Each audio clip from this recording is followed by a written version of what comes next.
When a stranger opened my front door and told me, "Welcome to her home," I thought I'd walked into the wrong life. I was standing there with my old house key in my hand, grocery bags cutting into my fingers, my back aching from the bus ride. The porch light I'd installed years ago was shining the same soft yellow. My geraniums were still in their pots, their petals starting to curl from the heat. The welcome mat still said "Bless this home" in faded script. Everything looked the same, until the man in the doorway smiled politely and said those words. "Can I help you?" he added, his tone polite, that cautious kindness people use with lost tourists or confused elders. I blinked. I live here," I said slowly, like the sentence might sound more convincing if I took my time with it. "This is my house. I'm Margaret." The man shifted, blocking the doorway just a little more. "Oh," he said. "You must be her mother." He said it like that explained everything. Like that made this his doorway instead of mine. "My daughter's mother," I repeated, feeling my throat go dry. "Yes. So if you know my daughter, you know this is my home." He hesitated, his smile turning tight, sympathetic. "Well, she told us she was the owner," he said gently. "She said you weren't really in a position to manage things anymore." The grocery bags slipped from my hand, oranges rolling down the porch steps, one of them splitting open on the concrete. For a long moment, all I heard was the soft ticking of the porch light, the faint hum of the neighbor's air conditioner, and my own heart pounding in my ears. My daughter had told these people my house was hers, and that I was the one who didn't know what I was talking about. Before all this, my life was so ordinary, you could fold it up and tuck it into a church bulletin. I'm 59 years old, widowed for 9 of those years. My husband, Charles, passed away one quiet February morning, sitting upright in his recliner with the TV remote still in his hand. One moment, he was laughing at a rerun. The next, he was gone. The doctor said it was peaceful. It wasn't peaceful for me. But life went on, because bills don't stop and lights don't care who died in the living room. I kept working part-time at the public library, shelving books and helping folks figure out the printer that never wanted to behave. I knew regulars by name. Mr. Harris, who always smelled like peppermint and old cologne. Miss Yvonne, who checked out mystery novels 2 at a time and returned them within 3 days, every time. I liked the quiet order of it all. Dewey Decimals and date stamps. Stories returning to their proper place. Home was a little brick house on the corner of Maple and 7th. Not big, not fancy, but solid. The kind of house that creaks when it rains and hums when the dishwasher runs. The kind of yard where you know every crack in the sidewalk and every stubborn weed by sight. Charles and I bought that home when our daughter, Danielle, was 2 years old. She learned to walk on those floors, her tiny socks sliding over the wood. She used to run down the hallway screaming with laughter, her little hands slapping against the walls as she turned the corner too fast. We painted her bedroom yellow because I refused to be boxed into pink and blue. At night, I'd stand in the doorway and watch her breathe, the nightlight casting soft shapes on her cheeks. I remember thinking, this is it. This is what my life is for now. Protecting this little soul. Years later, when she left for college, her room stayed almost the same. A little tidier, a little dustier, but still hers. Every time she came home for holidays, she'd flop on the bed, sigh dramatically, and say, "This town never changes, Mama." I'd just smile, standing in the doorway the way I used to, and say, "Some things aren't meant to." Danielle was always the ambitious one. Bright, sharp, more city than small town. She had opinions about everything and the kind of confidence I never had at her age. She moved to the city right after graduation, got herself a job in marketing, and started talking about networking and branding in a way that made me feel like we were speaking different languages sometimes. But she called. She visited on holidays. She sent photos from rooftop bars and airport terminals and new apartments that got bigger each year. We weren't perfect, but we were connected. She'd say things like, "Mama, once I'm really settled, I'm going to do something big for you. Just watch." I'd laugh and tell her I already had everything I needed, my health, my house, and her. I didn't need big. I just needed honest. On Sundays, After church, I'd come home, kick off my shoes, and make myself a simple lunch, a grilled cheese sandwich, tomato soup from the can, maybe a little salad if I was feeling virtuous. The house would be quiet, the kind of quiet that makes you notice small things. The ticking clock in the kitchen, the faint rumble of a passing truck, birds gossiping in the maple tree out front. I'd sit at the dining table, the same one where Danielle did her homework, where Charles used to fall asleep over the newspaper, and I'd feel grateful. Not rich, not triumphant, but rooted. This house wasn't just a building. It was the container for our entire story. Which is why, when my daughter called one evening and asked, in a strangely careful voice, if she could borrow the house for a little while, I didn't think I needed to be afraid.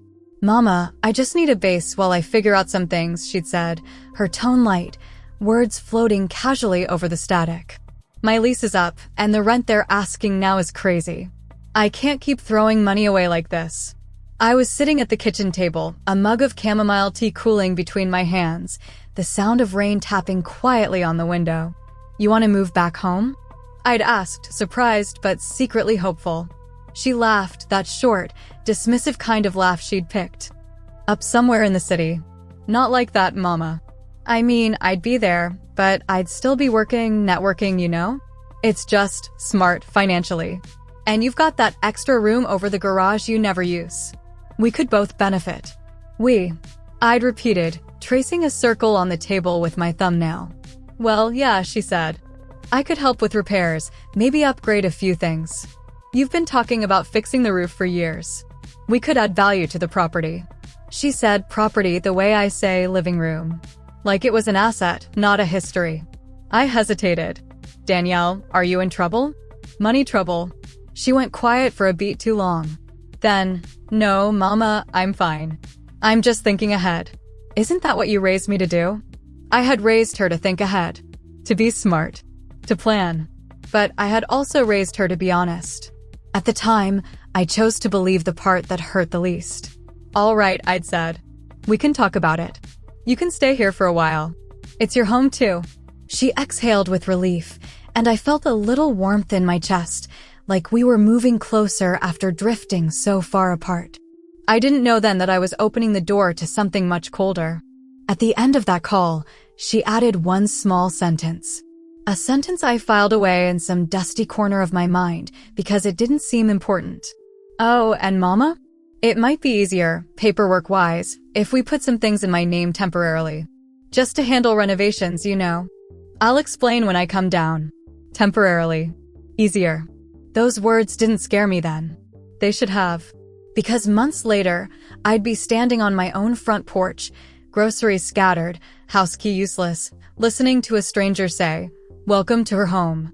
And I would finally realize that somewhere along the way, my daughter stopped thinking of this house as ours and started thinking of it as hers. The man at the door stepped aside just slightly, not enough to invite me in, but enough to let a thin sliver of my own living room peek through. I recognized the corner of the rug, the one Charles and I bought from a yard sale when we were newly married. But the coffee table was different, new, glossy, too modern for my little house. And the walls were painted a darker color, like someone wanted to smother the light. "My daughter said she handled everything with you," the man added. "She said you moved somewhere, quieter. I stared at him, the word ringing strangely in my ears. "Mister," I said softly, "I didn't move anywhere." He blinked in a way that told me he finally understood something was wrong. He stepped back, nervous now. One moment, he murmured, as if speaking too loudly might crack the air between us. He disappeared into the hallway, calling out, "Danielle? Your mother's here." I stood frozen on the porch, rain clouding the street, my paper grocery bag melting slowly at the bottom as the oranges continued their quiet journey across the steps. I waited for her. I waited for the quick clip of her heels, the rush of her voice saying, "Mama, why didn't you call? Come in." But the hallway remained silent. The man returned alone. "She's not here," he said. "She stepped out this morning." I pressed a hand to my forehead. "Sir, can you just tell me who you are?" He nodded awkwardly. "I'm Victor. I moved in 2 weeks ago." She said she inherited the house and wanted to rent out the main floor while she traveled for work. Inherited. Traveled. My daughter was rewriting entire realities now. I studied myself on the doorframe.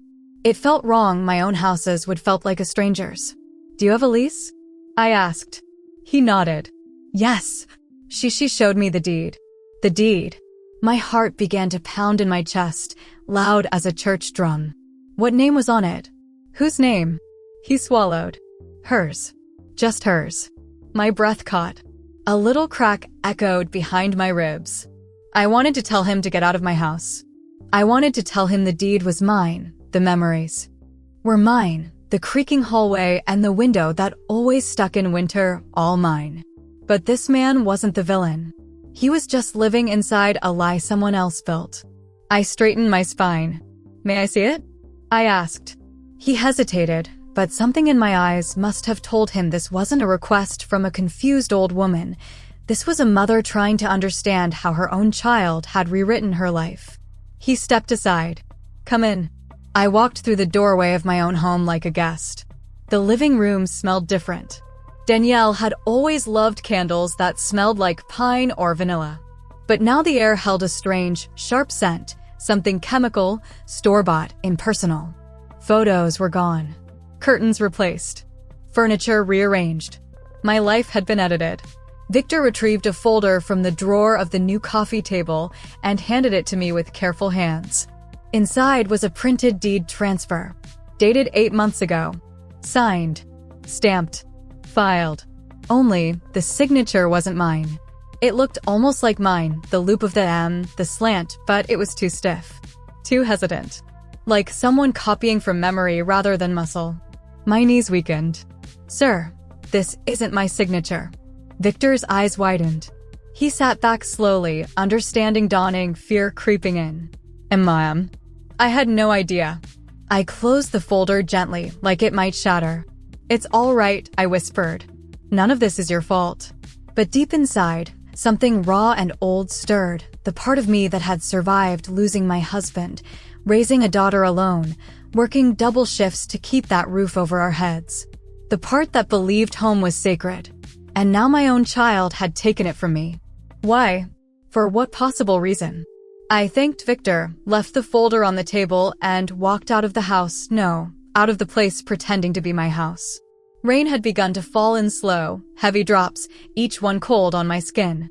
I didn't bother shielding myself. The world was already soaked in something much bigger. I collected the bruised oranges from the steps, one by one. I wasn't sure why. Maybe it was something to hold on to. Maybe because everything else felt lost. Walking down the block, my shoes splashing on the pavement, I tried to remember the last conversation I'd had with my daughter, the exact tone of her voice, the words between the words. Something had been wrong. Something I'd chosen not to see. But now the veil had ripped clean through, and the truth was stepping forward with sharp heels and cold eyes. My daughter had transferred my property behind my back. She had lied to strangers. She had told neighbors I was unstable. And she had changed the locks. Locks she didn't pay for. Doors she didn't install. A home she didn't build. My home. The only question left was, why? I didn't want to call her. Every cell in my body resisted it. But I needed answers.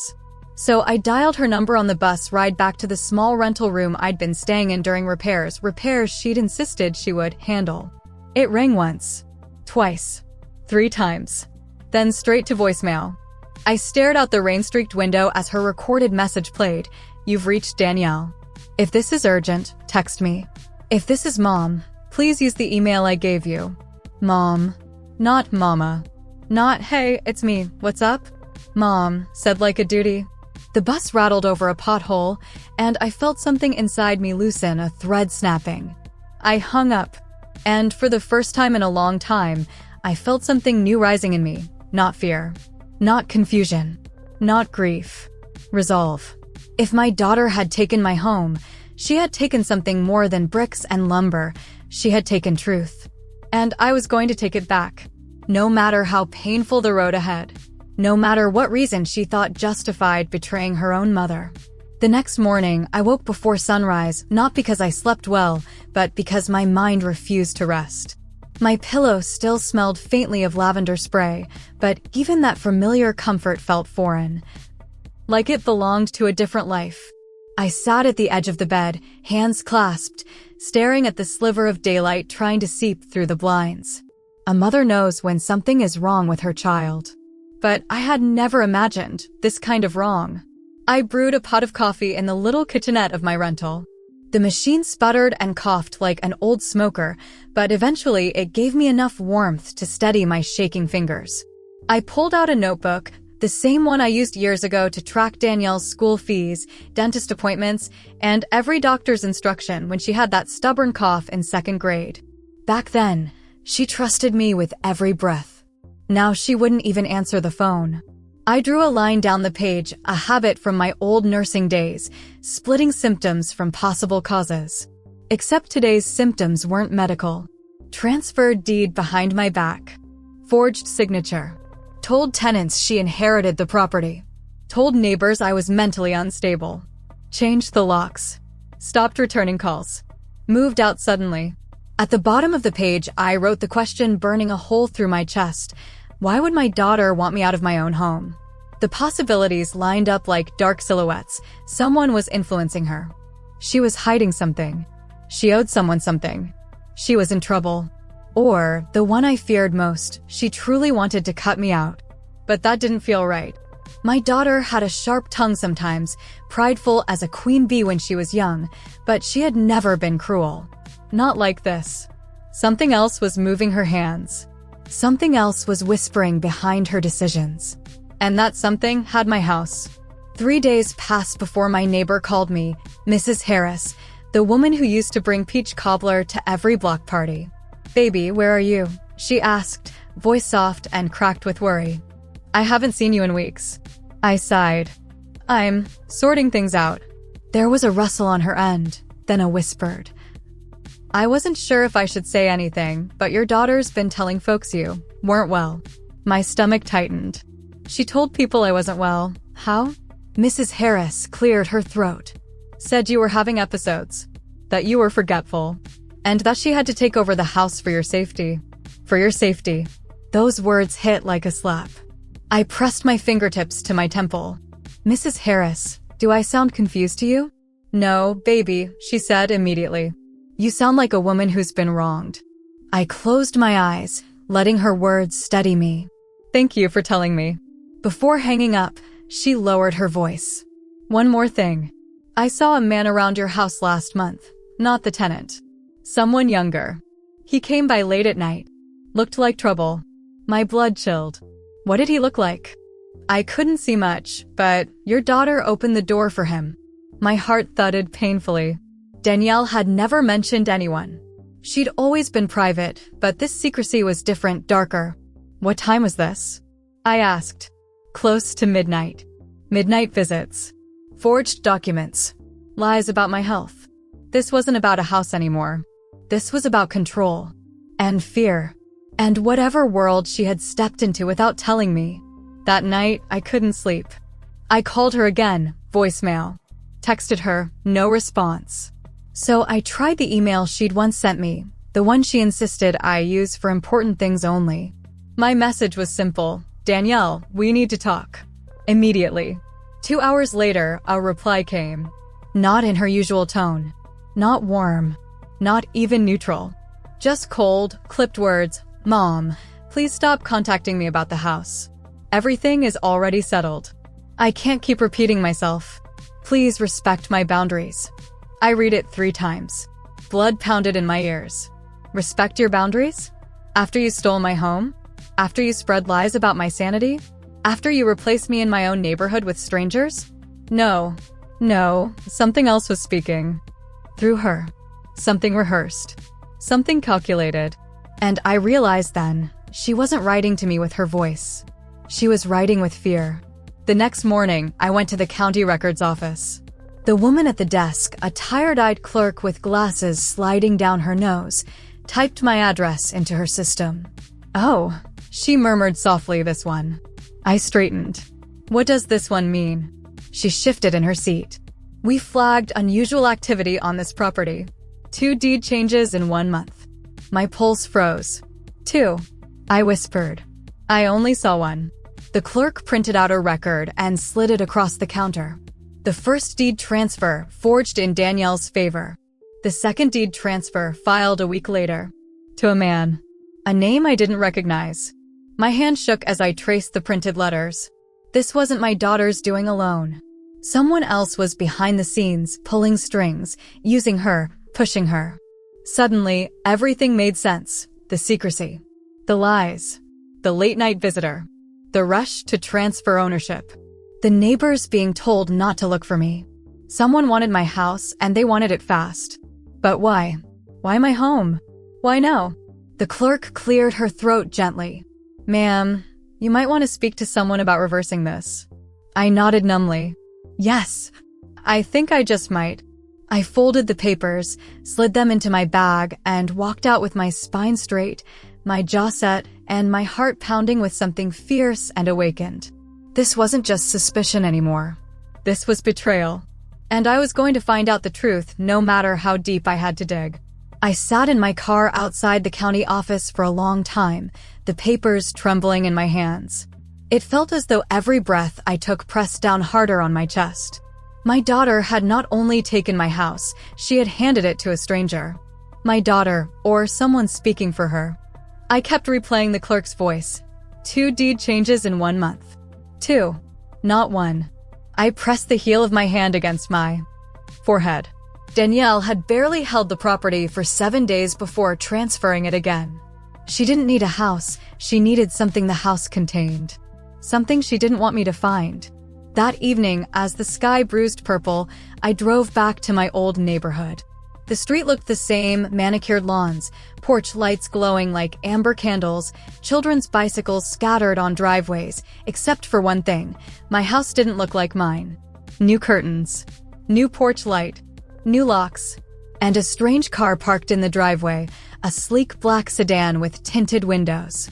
My heartbeat throbbed in my ears. I stepped out of my car, closed the door quietly, and walked toward the house I raised my child in. My legs felt stiff, like they belonged to an older woman than I remembered being.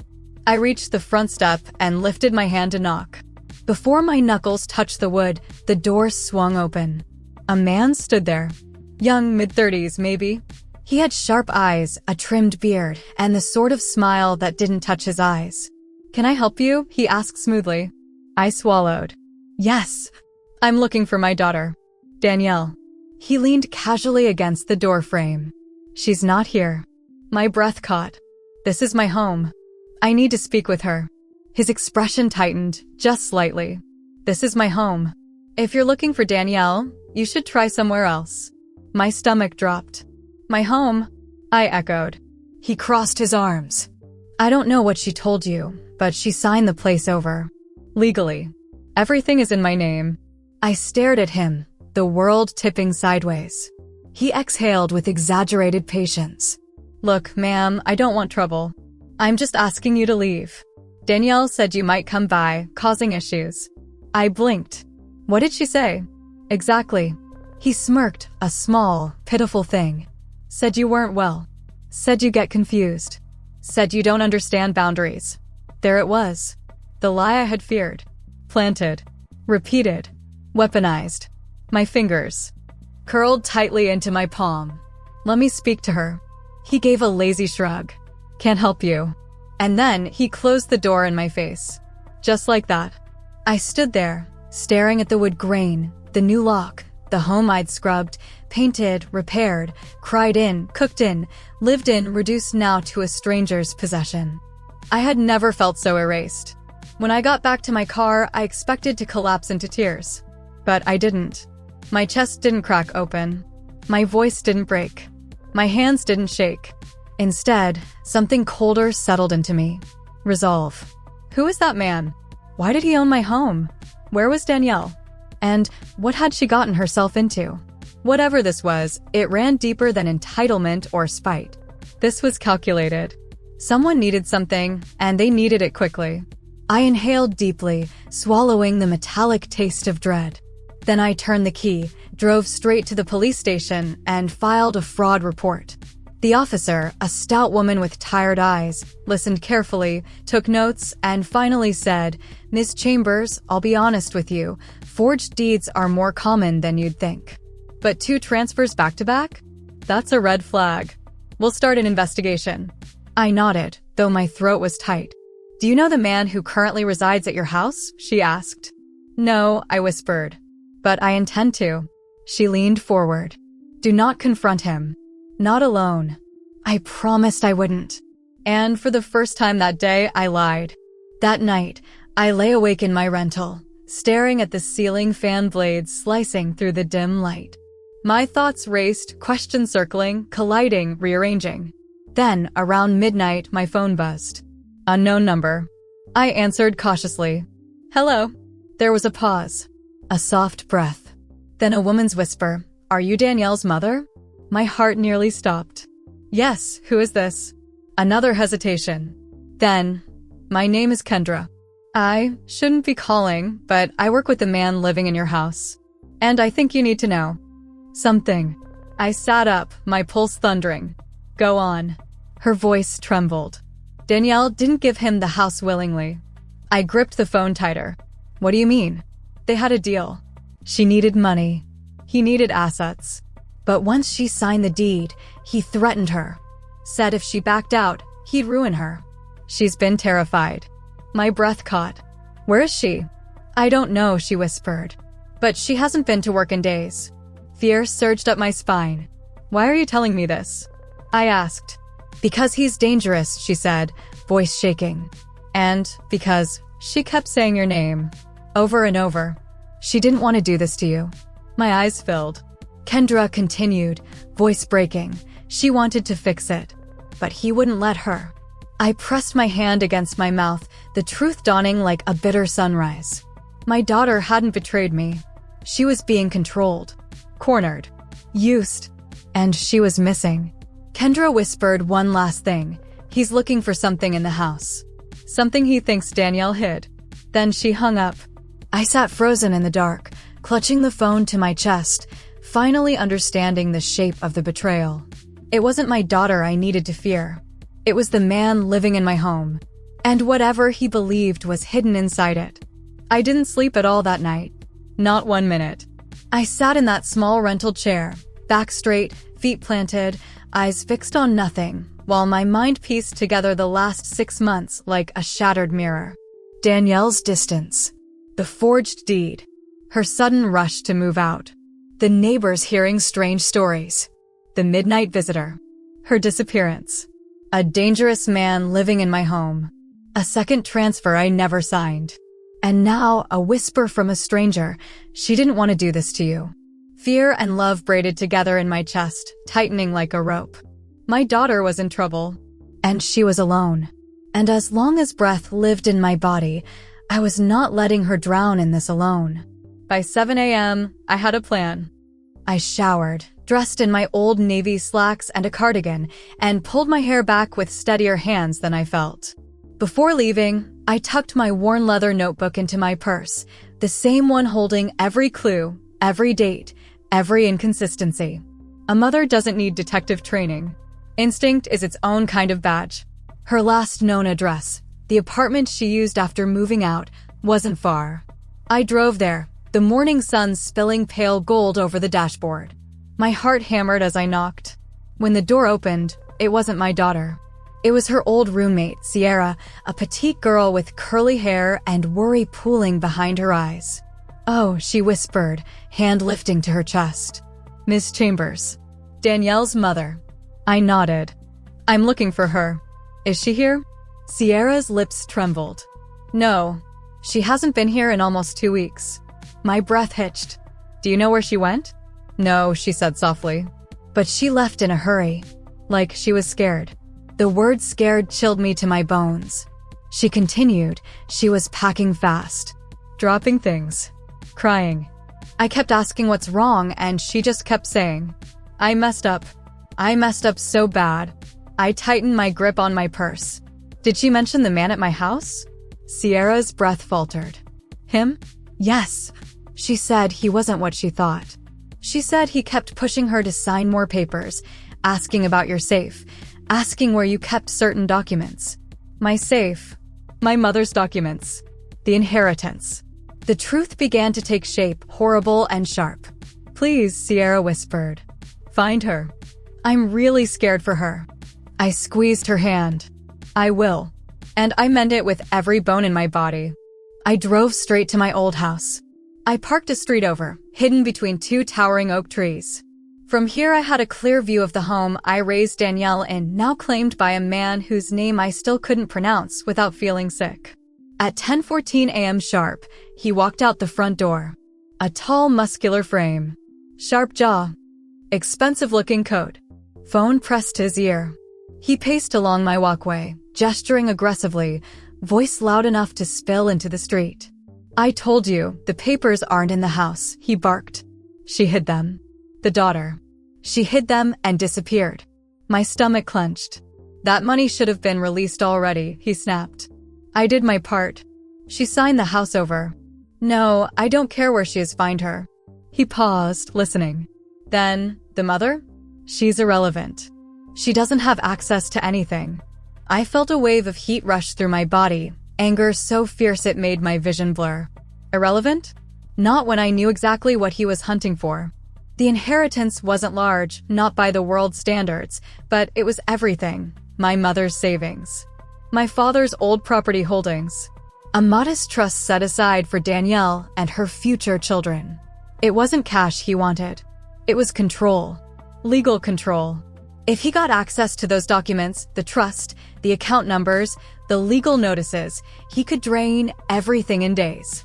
Danielle wasn't stealing from me. She was protecting something. And she had vanished to keep him from getting it. My hands trembled as I scribbled notes. His physical description. His words. The time of day. The mention of papers. That was enough for now.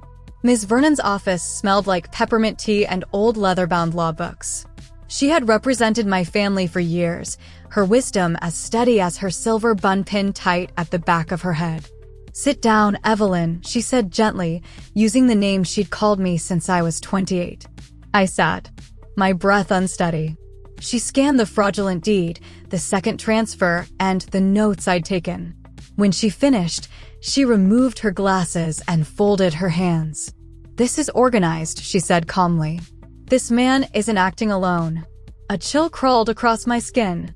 Your daughter, she continued carefully, was clearly coerced. Possibly threatened. As for the property, these forged signatures won't hold up in court. The transfers can be reversed. But she leaned forward. Evelyn, your daughter may be in danger. Serious danger. I swallowed the thick lump in my throat. I know. She nodded slowly. Here is what we do. First, file an injunction. That bars any sale or refinance of the home. Second, freeze the trust documents. Third, file a missing person report. My heart stuttered. Missing? She hasn't contacted anyone. She left her job. She left her residence.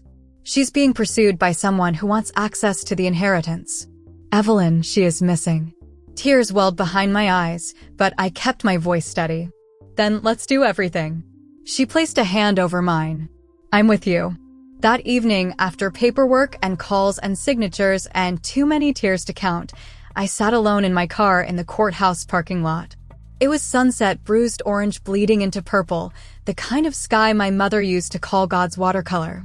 I stared at it, whispering into the dying light, "Baby, wherever you are, I'm coming." Because whatever mess, whatever fear, whatever mistake my daughter had fallen into, it was not bigger than my love for her. Not deeper than the roots that bound us. Not stronger than the mother in me. Danielle was not lost. She was being hunted. And I was going to find her before he did. Even if it meant walking through the darkest parts of her world. Even if it meant risking everything I had left. 2 days passed like 2 long winters. I barely ate. I barely slept. Every hour I checked for missed calls, messages, any sign of my daughter. Nothing. But I wasn't idle. By Ms. Vernon's instruction, the injunction was fast-tracked. The deed transfers were frozen. The man living in my home, legally blocked from selling, refinancing, or altering anything. Now he was trapped. And dangerous men make mistakes when they feel trapped. The tension in town rose like humidity.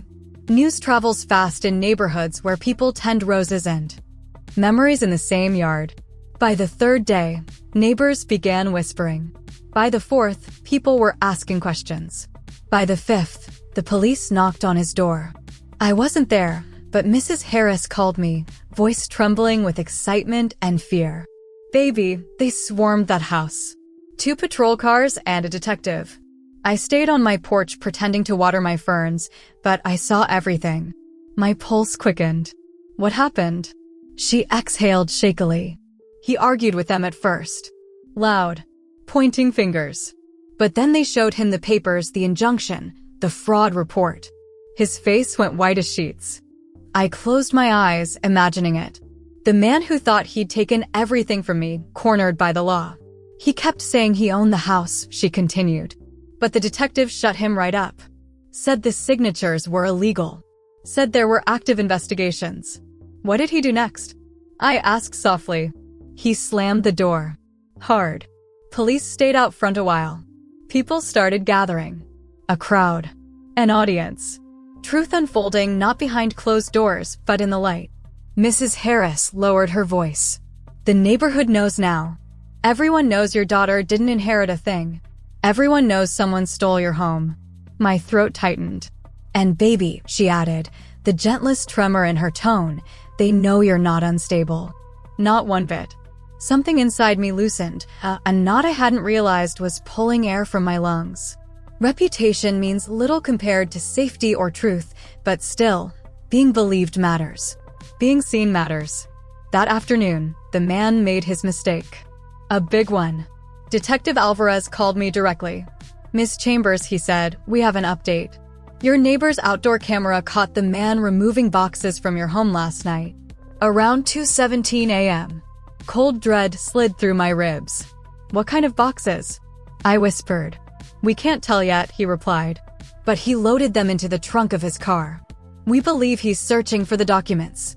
He mentioned on the phone the trust, the inheritance records. The world tilted beneath me. He's still looking for them? I breathed. Yes. And that tells us something important. What? Your daughter didn't give him everything, he said quietly. Whatever he wants, she hid it.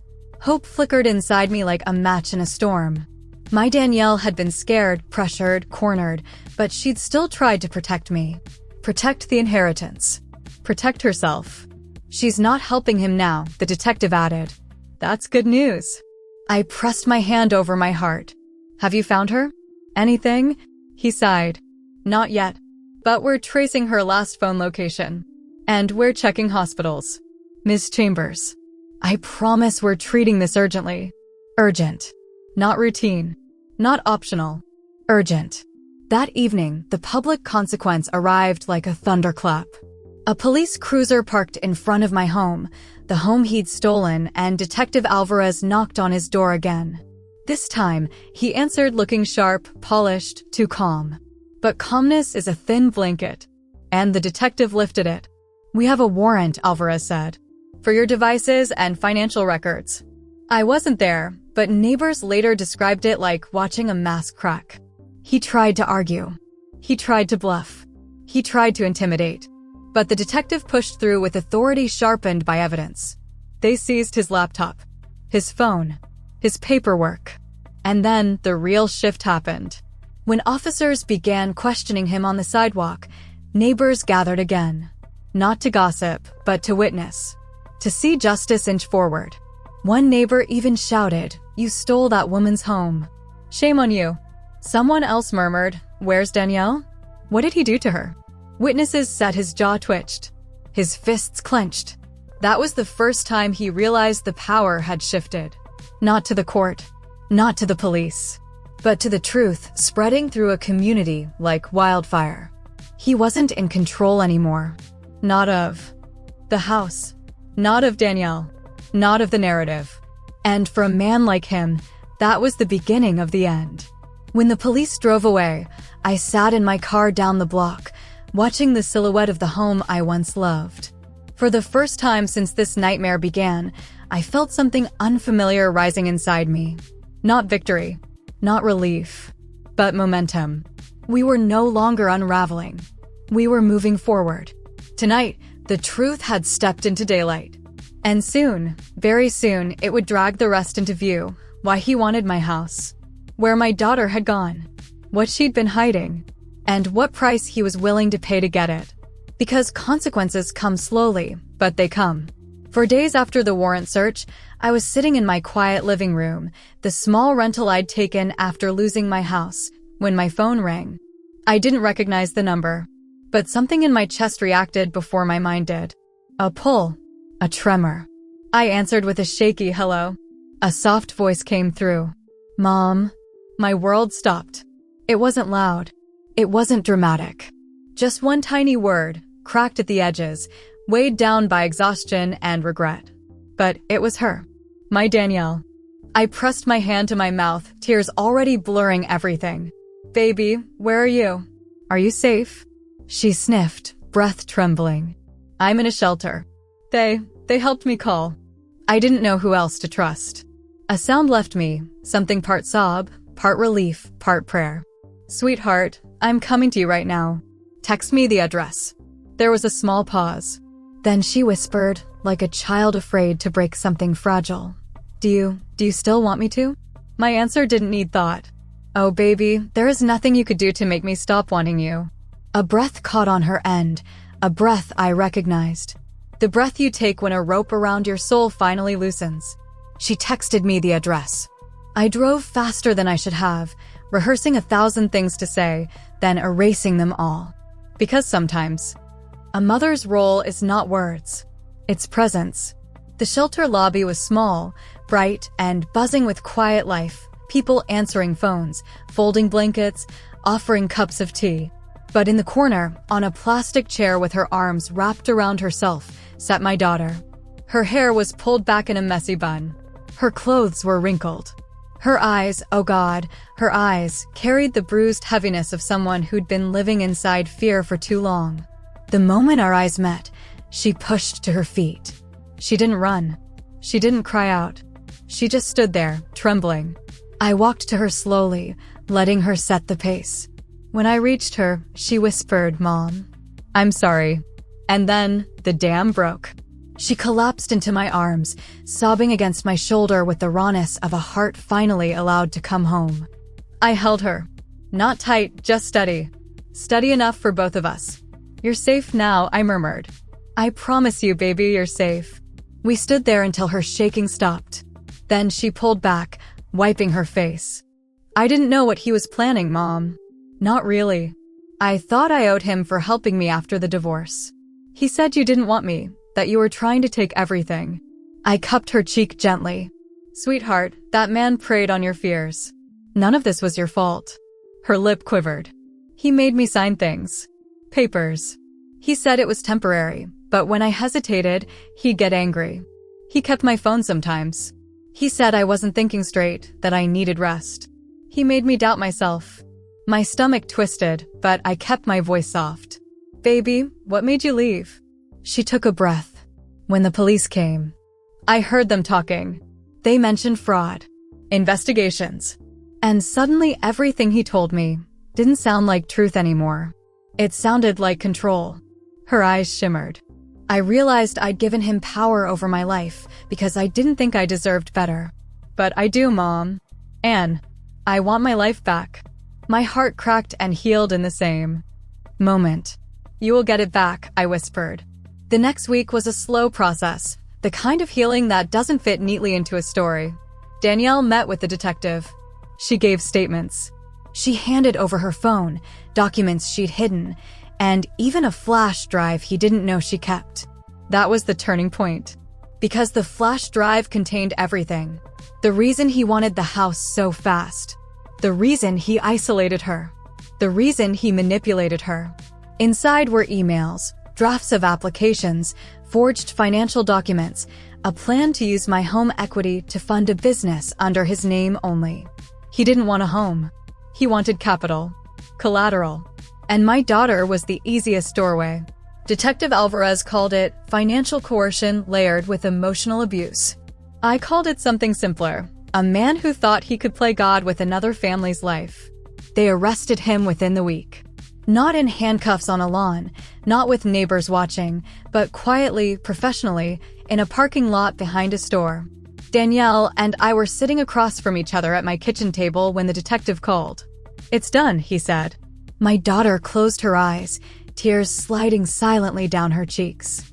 Not sadness. Not joy. Release. Healing is not a straight line. Some days Danielle would talk for hours, unraveling memories, questioning choices, clinging to clarity like a rope. Other days she sat silent, staring into her tea as if waiting for it to tell her who she once was. But I didn't push. I didn't correct. I didn't rush. I simply sat beside her, a witness, a mother, a safe place to land. Little by little, she began to reclaim herself. She got a job interview. She met with a therapist twice a week. She apologized to neighbors for things she said under influence and pressure. And piece by piece, life returned to her eyes. One evening, as we folded laundry together, something so ordinary it felt sacred, she said, "Mom, I want to help you get your house back. Fully back. Legally, emotionally, all of it." I looked at her, my grown daughter, standing in a kitchen she once left behind, and felt something warm rise in me. Not pride. Not relief. Hope. Real hope. We would rebuild. Not the house, the bond. And maybe that was the home we needed all along. You know, when I sit with it all now, the papers, the lies, the broken trust, the long nights wondering where I went wrong, there's one truth that rises above everything else. Family can wound you in places the world can't see. But family can also heal you in ways the world can't explain. I used to think the house was the thing I lost, the thing I needed to fight for. But the real loss was my daughter. And the real victory was getting her back. When she wrapped her arms around me in that shelter lobby, I realized something I wish I had understood years ago. People we love can fall under someone else's shadow, and it doesn't mean they stopped loving us. Sometimes it just means they forgot how to find the light. My daughter was manipulated, isolated, and made to believe she didn't deserve her own mother's love. But when truth finally showed up, steady, patient, undeniable, it led her home. And maybe that's the lesson I want to leave with you tonight. Love doesn't always win quickly, but it does win quietly, steadily, when we refuse to give up.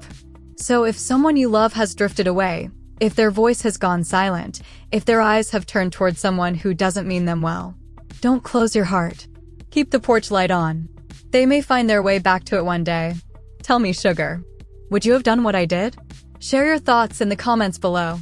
And if you're new here, go on and subscribe to Auntie Diaries for more real-life stories every day. I'll see you next time.